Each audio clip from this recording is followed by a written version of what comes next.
Welcome to the Daily Grind, a Bluff City Media daily podcast. Stepping up to the microphone is your host, Luke Hatmaker. Grab your favorite morning brew and let's get to the show.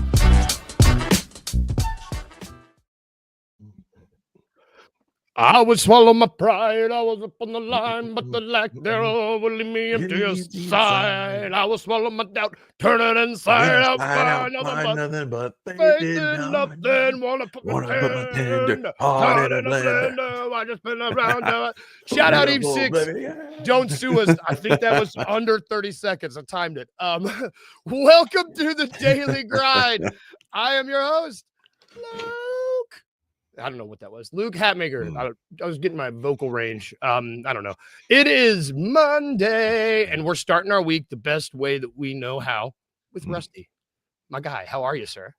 I am good, man. Happy Monday. We were just talking about it. It's a beautiful, cool, crisp fall morning out here.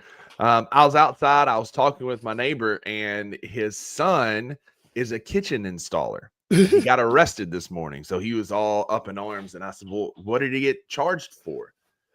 And he said, well, counterfeiting. Welcome to the Daily Grind.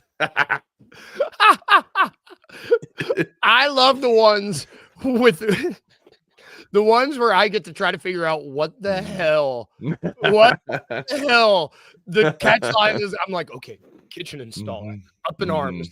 What could it be? And then it's just amazing. Thank you. Just counterfeiting, no big deal. Blue collar crime, brother. It's great. Or is it is. It is what it is. It is what it is. I love it. Shout out to everybody in the comments too. I see Wayno. I see Jared. Thank you guys. See that kangaroo, Wayno. Kangaroos are cool. Let's jump. We got a lot to talk about today. Let's start with what came out of the weekend. Let's start with we have to talk about the injuries that occurred over the weekend, I think, to start the show. There's no way to get around them. Ty Jerome injured his calf in the first quarter of that Miami game over the weekend. Did not return to the game. We have yet to get a full announcement, unless I missed it, about the status of his calf. Calves are tough. I imagine he is not going to be starting opening night or probably for a little bit afterwards. I do not know, but yeah, I would be surprised. Calf injuries are really tough. Like you said, if we haven't gotten a Grizz PR update, I'm chalking that up as good news. I think if it was something real catastrophic, we would have known something already. Maybe that's just me trying to be an optimist. But I think we didn't hear anything about Ja. They just let DeMichael, post it and tweet it out. So I think no news is good news in this situation. But if it is a calf strain, you got to be really careful because Tyrese Halliburton had a calf strain that he pushed to get back for the NBA Finals. And we all know how that ended up. And so we're not going to wish that on Ty Jerome or us or any of those things. We're going to say that it's going to be a much better situation. But I'm taking it as a no news is good news situation. But it's just another kick in the nads, man, to see one of our guys go down. Stop me if you heard this before, but a Memphis Grizzly got injured. Yep. And I mean, and two Memphis Grizzlies got injured. We saw one of them happen, and you would talk about no news is good news. I think that's a good thing I think that's important because we did get news about Scottie Pippen Jr., whereas we have not got news about Ty Jerome. They were pretty quick to announce that Scottie Pippen Jr., after only playing in the first preseason game, I believe, injured his toe. He's and see if I can pronounce this. Undergo sesamoidectomy. So close. Not bad at all, actually, for your first try. Sesamoidectomy. Sesamoidectomy. Basically, big toe. Yeah, so underneath your big toe, right at where your toe meets your foot, there's these two little bitty sesamoid bones, and they're on either side of a tendon that rolls out. And the tendon is what is often injured or torn in turf toe, like what Jaren Jackson Jr. and Joe Burrow had. And so the sesamoid bone's job is to kind of keep that tendon centered. And without those bones, it can kind of deviate one way or the other. Basically, they're going in, they're removing one of them. They're going to put in some kind of anchor point to help hold that tendon in a bit better without the sesamoid bone. I'll be honest, a sesamoidectomy is so far down my list of things to know about from grad school. I've never heard of anybody having a freaking sesamoidectomy. The bazillions of people on this planet that I've treated thousands of them in some of my clinics. I've watched sports my entire life. This is the first freaking sesamoidectomy I've literally ever heard of happening to a professional athlete, and of course, it's to a Memphis Grizzly. Yeah. We just can't have nice things because we get the most random ass injuries, right? Like, it's just like Jess Benson. Shout out Jess Benson. She said that Grizz fans deserve an honorary medical degree for all of the medical terminology that we're having to learn on the fly because of these wild injuries we keep getting. This one I was like, dectomy. I know I had an appendectomy. They had to remove an appendix. It's like sesamoid. I was like, that's made up. And I love it because everybody, the media was like, toe. No one knew no one had any idea what this was. So they were like, it's a toe. So it's a roundabout a toe. It's actually underneath your first med head on the bottom of your foot, but it definitely interacts with your big toe. Tough to walk on. We talked about how hard turf toe is to deal with. And when you're short, quick movements, I guess like Scotty, you probably gotta let that heal. What is Wayno says 2 weeks? Or was that was probably that was for Ty Jerome. They're going to reevaluate Scotty in 12 weeks. I was like, Scotty's gone till Christmas, probably, right? Reevaluate means in 12 weeks, that's 4 months. Like that's probably January. So it's a good thing, as Wayno says here, that Javon Small is going to get some major development minutes because that kid was nice. He did look good in the preseason. I did not have on my bingo card. I probably should have as a Grizzlies fan, knowing better now, looking back, hindsight's 2020. But like, it's good that he's going to get those minutes. Good he had a good preseason because Small has been hooping in this preseason. And I think our point guard rotation, as I'm sure we're going to transition here in a minute, will be something to the effect of Javon Small, and Cam Spencer running some point guard. Which let's transition right now because the Grizzlies announced their opening night roster. Which let me get my spectacles on. This is, and most of these names are expected. Should be no surprise. Yeah, there was a little bit of movement yesterday. Like they waived some guys yesterday. They waived Nate Hinton, who was on the team for all of like 30 seconds. DeJon Giroux, who was less than 24 hours. Same. But we had him last year, and then Braxton Key, whatever.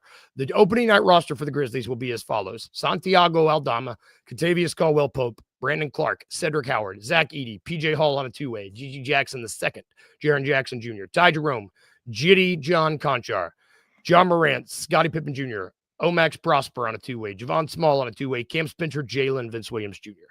That's who we're bringing on to the opening night. I think the point guard rotation is important because Ty Jerome is gone, will not be starting opening night. Neither will Scottie Pippen Jr. And if you are paying attention, that leaves 2 guards left on the roster. That's it. Like only 2 listed guards. 3 are after Ja, excuse me. I'm excluding Ja from this because he's his own tier for me. But you've got Ja, only 2 guards on the roster, Javon Small and Cam Spencer. Yep. I think you're going to see a lot of Jalen Wells doing some facilitating because they talked about that in the offseason because he's that combo like 2-3. Yes. I think he's going to get some run at point guard, and we're going to see what it looks like. I didn't think he looked that bad running some point or an offensive initiator in the preseason. His unheralded kind of under the radar development in the preseason because of all the conversations we had to have around minutes and stars not playing and injuries is Jalen Wells' offensive development. That kid was cooking this preseason. He had 21 the other night against Miami, just looks so smooth with it. And so you're going to get some Jalen Wells on ball kind of facilitation, which again, I don't hate. Wayno asked the question, Luke, who do you think is Cam before or after Small? Who do you think comes in first? I think Small comes in first. Kind of do too. I just think, I don't know what it is. T.I., it just seems has been reluctant to start Cam, to pull the trigger on starting Cam first. I mean, I think he's going to have to, but one, I think Javon Small has just played really, really, really well. And to me, he kind of serves that point guard mold with this team, what you need this team to do as more than Cam. I love what Cam does. I think Cam is invaluable to this team, especially right now. I just, in my mind, Cam is like a better John Conchar, kind of does everything. Shoots the ball better, whereas Javon Small is just a pure point guard, whereas and earned it and showed that he could, especially next to Jalen, that he could run that offense, which I think is really important. Yeah, I couldn't agree more. He plays a more similar style. He's not John Morant. Don't go clip that, Kenny, and put that out there that I'm saying Javon Small is John Morant, but he plays a similar style. Yes. Very aggressive, very athletic, very like speed. I think Cam Spencer, it depends on the severity of Ty Jerome's injury, but I can see Cam Spencer feeling more like that 2-guard on the second unit type role because he shoots the ball so well. Maybe he can be that guy that comes in and we run some offensive step forward to get going and get on a heater, because we've seen Cam Spencer walk out there and be a human torch and hit a few threes to start his night. And 12-9. He's a 12-9 guy. Like, 12, I mean, that's it. And 12 minutes. I think he could be a guy that fills that Ty Jerome role, and then Javon Small be the backup to John Morant, because everything I've read and heard and seen, I think John Morant's going to play opening night for us, our first night on the 22nd. And I think Javon Small will be his backup. And then depending on the severity and the length of time that Ty Jerome's going to be out, I think that it might be Cam Spencer filling that role instead. Which, I mean, gosh, who needs transitions when I have you? So this is, but we kind of just talked about it. We're going to have looking ahead to this season, and I guess specifically we should really fine tune this conversation. Looking ahead to the first half of the season, where we are going to be without our guys, at least. I mean, without Edie, without Pip, without Jerome, without Brandon Clark, that's math. Four. That's 4 of your top 8, 9 guys in the rotation that you were planning on heading into the season with that are not available. So. What do we need to adjust our expectations this year? I still think this team finds ways to win games and punch above their weight, but 10 game measurements, Wayne, that's exactly the way to look at it. 10 game measurements. You look at first 10 games. Let's look at that. What can we expect with these rotations in this roster? First 10 games. I mean, I liked where you were just going with let's look at the starting 5: Jalen, Ja, Jaren, KCP, and probably Landale. Jock Landale, yeah. I'm forgetting. So there's your 5. Off the bench, it's got to be small. And you got to have a point guard. You got to have Javon Small. Said. I think Sed's your 3, because Gigi hasn't done a whole lot. I do think Cam Spencer is going to fill that 2-guard role. Santi is going to be at the 4, probably see some at the 5. And then PJ Hall is going to be your backup big until otherwise noted. Or they'll throw Omax in there, man. Omax has been crazy to watch, dude. About to say, I think we're going to see some Omax. I think we're going to see Gigi get some shot, because in that last preseason game, he kind of free flowed and hooped and showed that he can score. But can he play within Tumas's system? He has yet to prove that he can play in a system. He's too much of a street ball kind of guy and just wants to kind of free flow on the offense, which doesn't work. But 10 games. So Wayne brings up a good point. On the 2 Buck Sports Show, we're going to have a 10-game tracker. Every in the bottom of the corner, every show we do, we're going to have a updated record in the last 10 games. Because if you start looking at the entirety of the season, we start panicking, right? Oh, we don't know exactly when Zach Edey's going to come back. What about Scottie Pippen Jr.? What are we going to do now? Is Ja healthy? When does BC come out? So many, and Dave Ramsey, financial guru, has the saying, how do you eat an elephant? And it's one bite at a time, right? If you start looking at the entirety of the elephant, you're never going to get there. So on the 2 Buck Sports Show specifically, we're going to be looking at 10-game measurements, and 10-game measurements gets us to November the 7th against Dallas. And so if we can just get to that, right, that's your first 10 games. In that stretch, you'll have played the Lakers, the Suns, the Pacers, the Heat, New Orleans, Toronto, some teams that you can get. Now, you're also going to play Dallas and Houston and Detroit in that mix. But if you can go, honestly, with the injuries we've had, Luke, if we can start the first 10 games 500 or better, I'm just if we go 5-5, I'll be shickled titless, as some might say. Because that's all you got to expect at this point. You can't go out there and expect, with the injuries we've had, you go 10-0, right? And if we do, by golly, we're in good position, right? Yes. But if in the first 10 games you go 5-5, and there are 5 gettable games: New Orleans, Miami, Indiana, Phoenix, Toronto. That's 5 gettable games right there. And then there's a couple of toss-ups. I'm going to say Golden State, very much a toss-up game. Lakers, probably a toss-up. Lakers, Dallas, toss-up games. Those are very gettable games you can go get. Now, Houston, they're going to be tough because they can score and they can get up and down the floor. Probably Detroit. Yeah. I mean, that one might be a loss. That's a back-to-back. That might be a schedule loss because we play at Toronto and come home and play Detroit the next night. But like, again, you go 500 in those, and then you start your next 10 games with Oklahoma City, New York, and Boston. So let's see what happens in Cleveland. So we just got to get to the first 10. After that, it gets real. But your first 10 games, let's go 500 in those. Get some guys healthy. Get Ty Jerome back. Get Jaren back up to full speed. Ja to full speed, and see where the season goes. But if you can go 500 in those first 10 games, you're going to be just fine. Yep. Well, I mean, yes, and that's. Remember, you just have to go 500 to hit the over on FanDuel, like over at it's all you got to do. And shout out Michael Angelo here. Again, good. love the username. Chef's kiss. Yeah, absolutely. Like we're still figuring out the system. And Tomas used preseason for development, though in my opinion, summer league is for development, preseason's for ramp it up. But hey, who's to argue? That's why I'm sitting here talking to you and not down on Beale Street, 191 Beale Street. That's why. What? Yeah. I preferred this. Yeah. But it is going to take some time to get this system fully integrated because we didn't get to see Ja in the preseason. We barely got to see Jaren. Like there's just going to be some bumps along the way as we're working out a new system. So if anything, Grizzlies fans are known to be patient and kind and understanding. So it should be a good first start to the season. Yes. And I agree. It's going to be a great first. We're not even good, a great. And I love it. With all of these, before we take a break, I don't know enough about this. I haven't done enough research. I need to. Bad me.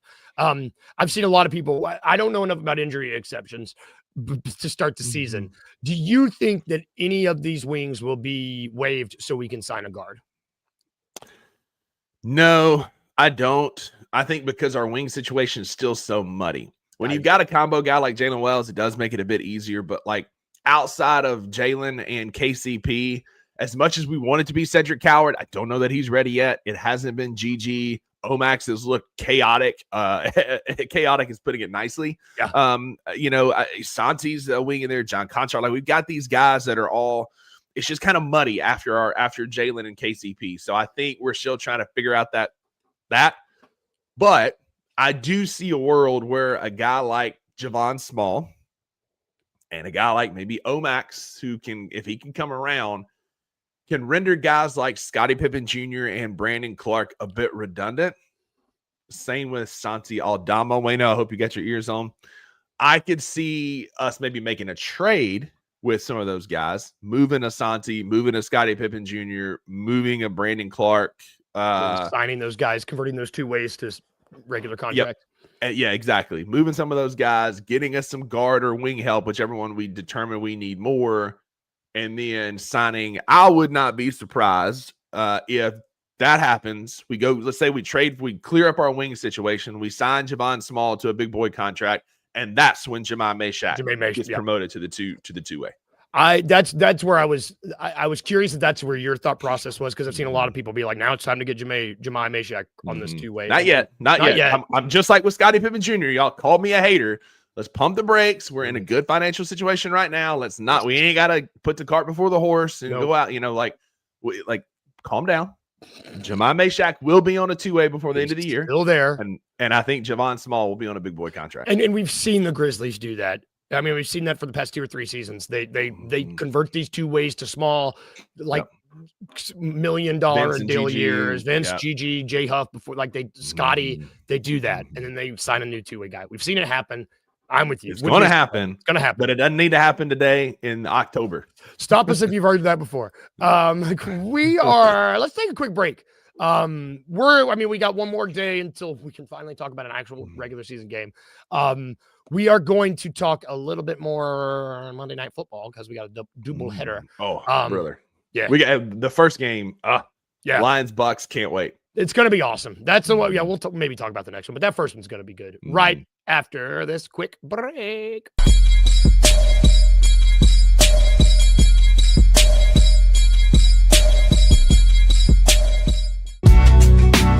In the heart of the Highland Strip for 27 years, Trilogy Tattoo has helped tell stories for Memphians for generations.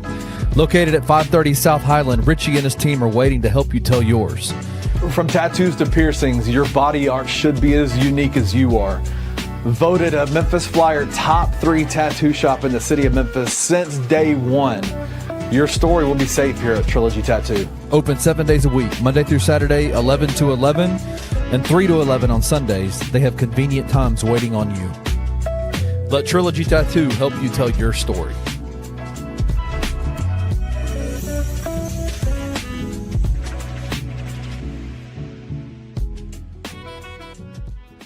Also, I need to say this to Arkansas fans. Please don't advocate for Bobby Petrino to get that job back. Have some damn self-respect. They already are. That's Respect for yourself, brother. Please. I've read so many reports. I've talked to some people behind the scenes, and it's a real thing. It is. It's very It has possible. momentum. Look outside. Look outside before you even think about hiring Bobby Petrino. But I'm scared they're just gonna hop right back into that. After a decade ago, this guy was making a mockery. Yeah. Mockery of your program. I just think you need to have a little more self-respect in that. But hey, Especially winning cures all, to be honest. So Especially when you got a coach that's just a short drive down I-40 that you can come calling on. But I'll leave that alone. There's too much momentum. Where there's smoke, there's fire. There's too much momentum for Bobby Petrino to get that job. And there's rumors of 25-30 mil in the NIL fund. The coffers are going to cough up to make this Arkansas team good again. I guess we'll see. Tune into the Two Buck Sports Show with Rusty Witten and Drew Gann, Monday through Friday at 11 a.m. on the Bluff City Media YouTube channel.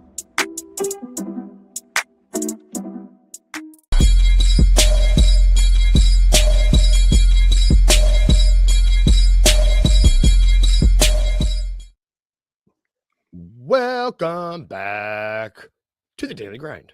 We are presented by Trilogy Tattoo. If you could not tell by that commercial, they're great. Get yourself tatted up. They're wonderful. We are also presented by Grind City Brewing, which if you were not there this past weekend, you missed out. You need to be at the next one. I'm talking to you, Luke. I'm talking to everybody in the comments. November the 1st. It's also the Memphis Hot Wing Festival. Oh, same day. Both of them going on. We're going to be there doing the show, the Hot Wing Festival. Kenny and I got to meet the guy who puts it on. There is all the proceeds, a lot of the proceeds. It's a big fundraiser that goes to the Children's Advocacy Council here in Memphis. So it's great, something to support. It's a great event. You get to eat hot wings. We're going to be talking college football, the best beer in the city with the best view. And guys, the weather is so nice. It's only going to get better from here. November the 1st. Y'all better be there. It's a big day of college football and a big day of wings. Oh man, that sounds awesome. Yeah, I know where I'm gonna be. I know where y'all should be. I'm gonna be there having a time. I wasn't there this past weekend, but the way that I would describe college football this past weekend is that scene in Predator where Jesse the Body Ventura gets killed, and then everybody just comes up, picks all the weapons, and then for 5 minutes straight, they all scream and just turn in circles and mow down the jungle. That's how college football felt to me this past weekend. We named our show today. We pre-recorded last night because I got work stuff today called College Football Carnage. There we go. Exactly. Shout out Drew Gann for the title. That's exactly what it was. Like when Ole Miss gets upset by Georgia, I don't know that you could call. I mean, from a rankings perspective, it was an upset, and that not even cracking the top 5 of biggest upsets. Nope. Hell of a week in college football. The saddest stat, Luke, and I know we're not talking college football. You're saving that for later in the week. This makes my heart sad as a Mississippi State fan because I love my university. I bleed maroon and white. But that is the 3rd coach in the last 6 years that has beat Mississippi State and still got fired the next day. Gus Malzahn, Kimbo Fisher, Willie Napier, and sad. Cheers. That's a sad stat. That needs a wah wah wah. I know. Where's my sound guy? Where's my sound guy? It's my dog. It's so dumb. That is dumb. But tune in to the Two Buck Sports Show because we deep dive on that. And college football Jalen, carnage is great. we deep dive on the poor University of Memphis. Oh, I didn't want to say anything. Bummer City, man. Bummer City. You know what's not going to be Bummer City? And you know what's not Bummer City? FanDuel Sportsbook is not Bummer City. And they are also a sponsor of this show, which if you want to head on over there, you can, because we are going to look at those odds because we got a Monday Night Football Week 7 doubleheader tonight, y'all. And Rusty almost said tickled. he tickled it. He previewed it. I Tickle don't know. monster. Those words are not the same. He previewed it a little bit. There are the Bucks and the Lions at 6:00 Central Time, which is the game, the main game. That's the one that I really want to talk about. We'll briefly talk the other one, which is Houston at Seattle. Mid-off. This game starts at 9:00 Central. What is that? Why are they doing this to us? This is going to be the lines. Their point spread's 3, money line. Texans or the Seahawks are favored -178, over under 41.5. This is going to be a defensive slog. It probably will not be a good game. Let's talk about the other game because it might be might be game of the year. This could be a barn burner. Yeah. Yep. Because we got the Tampa Bay Buccaneers at the Detroit Lions. This one's at 6:00, like normal people should watch football. This, man, I'm excited for this. The spread 5.5. Detroit is favored -275. Tampa Bay might have the MVP of the year in Baker Mayfield, but they're hurt. They're like really banged up. Over under for this game is 53.5, 12 points higher than the other game. What are you most excited to see out of this game, other than a high-powered offense? It's just pew pew pew. I love everything Baker Mayfield does. Yep. I like his attitude, the edge he plays with. I'm excited to see him against that Detroit defense. I'm excited to see. I need in fantasy. I'm about to go 4-0. Bro, 4-0 for the first weekend of the season across my 4 leagues. Let's go. I made a big trade last week in my work league. I traded Zay Flowers for DeAndre Swift. Zay Flowers on bye. DeAndre Swift got me 22 points and allowed me to get a win there. We're going to 2-5 on the year. But I need a big game from Jahmyr Gibbs and Jared Goff in my family league, and then I've got Rashad White in basically every league. And so as long as they get a few points, we'll be fine. But I am like I know y'all don't care about that. That's what I care about. I care about Baker Mayfield against that Detroit defense is going to be fun to watch. I think this game has the potential to be just an absolute shootout. Because I mean, both these defenses are good, but these offenses can get on a heater, and I am excited, man. It's gonna be a fun football game. You mentioned Baker Mayfield. Is there a quarterback in the league right now, 2 minutes left in the game, that you would not want to? I mean, like, I didn't used to have him in that group. It used to be Mahomes for me. I don't think Mahomes is in that group currently, although they're playing better. But like right now, if Baker gets that ball with 2 minutes left, I'm like, well, shit. Pardon my language. I'm like, he's going to go down and score. It's probably not going to benefit me in fantasy because he's going to spread the ball out to Sterling Shepard, Rashad White, Pez. He's going to just give it to anybody. Like he's if he's not the MVP, he's the most fun player I think to watch right now. Honestly, if you really take a look at it and you take name and team biases out, it's a 2-horse race for the MVP right now. And it's Baker Mayfield and it's Dak Prescott because those guys are putting up just video game numbers, just silly numbers. Bijan Robinson is going to play his way into that conversation too for Atlanta. But Baker should be, Baker should be in every MVP conversation consideration with the type of year that he's having, the edge that he's playing with. He's so much fun to watch. This is a game that I will absolutely be keeping up with. Yep, same. Which let's keep in the spirit of this game because it's time for our daily dose. Oh, it's a trap. It's a trap. It's a trap. Named after Admiral Akbar. Love you, brother. Up in the stars of almost Ole Miss mascot fame of the Rebel Alliance. We are naming the game. It's a trap. Sponsored by FanDuel. I'm going to give our guest a series of bets. Trap bets. One's a trap bet. It's about a topic of my choosing. Today it will be this game. Tampa Bay, Detroit, to score 2 or more touchdowns. 2 or more. Let's do it. See if I got you here. Let's see. Which one of these is a trap? Is it A, Jahmyr Gibbs plus 290 to score 2+ touchdowns?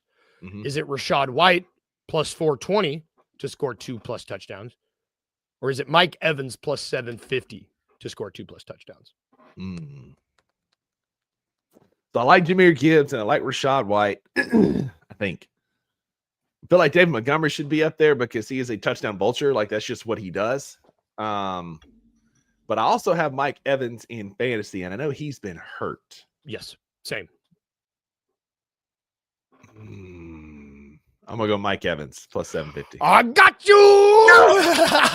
2 times in a row. No, it's a trap. I felt really good about this one. I was like, and to be fair, I agree with you. Your logic. I'm right there with you. I was like, Mike Evans is hurt. He's coming back. those Jahmyr Gibbs and those Mike Evans Evans odds are right. Jahmyr Gibbs is plus 290. They've got Mike Evans plus 750 to score 2+ touchdowns, which I'm like, yeah, I'm with you. He's in my fantasy. I hope that happens, but like, I don't know. He's hurt. Yeah, he's had that hamstring, and that's not been a fun thing. And that's gonna be the only reason he doesn't get to 1,000 yards this year, because he's been banged up. And he's gonna be double teamed, I imagine. I found those odds to be interesting. You also were right, David. Dead on. You were like, I saw him. I was like, man, this SOB's got this. They just have higher odds for Rashad White. I don't agree with either of these Tampa odds. I would put Rashad White a little lower. But David Montgomery, touchdown vulture, they literally have him for the exact same reason. I was heading in the right direction, then the last second I went left. It was like, I was going Mike Evans. I know. And I was like, can I make a subtle face expression to steer him one direction? I don't know how to do that. I don't know. There's nothing subtle about this. Before we get out of here, the last thing we need to do. Mondays are for lasagna around here. That means we recognize the good and the bad. It's important. Can't enjoy one without the other, you know. This is in Garfield the cat theme. I was all excited in your guys' episode. For Friday, I was so pumped. There was so much Garfield references. So much Garfield in the Marvel Comics conversation. Yeah, so great. Much Garfield. My spidey senses were tingling. It was awesome. So, what was the best thing and the worst thing that happened to you this weekend, brother? Let's see. Best thing, the escape room with Maggie yesterday. It's just so much fun. We love doing that. It's like our jam. We love getting in there and go with Memphis Escape Room. Shout out, free shout out, are a ton of fun. We have a great time with them, and she is awesome. Like, just like so good at recognizing patterns, figuring out puzzles. And just like, it's amazing to watch her work. And then my big dumb self's over in the corner, like, I push button. Wouldn't tell me. That's what I do. You're like, this one? Yeah, I'm like, the one with the green duck or the yellow boot. Like, which one are we going with here? But just watching her in those situations, and she's so freaking smart and crushes those. A ton of fun. We have a great time doing those. And the worst thing happened to me over the weekend. I mean, honestly, say worst quotes. What was your Monday?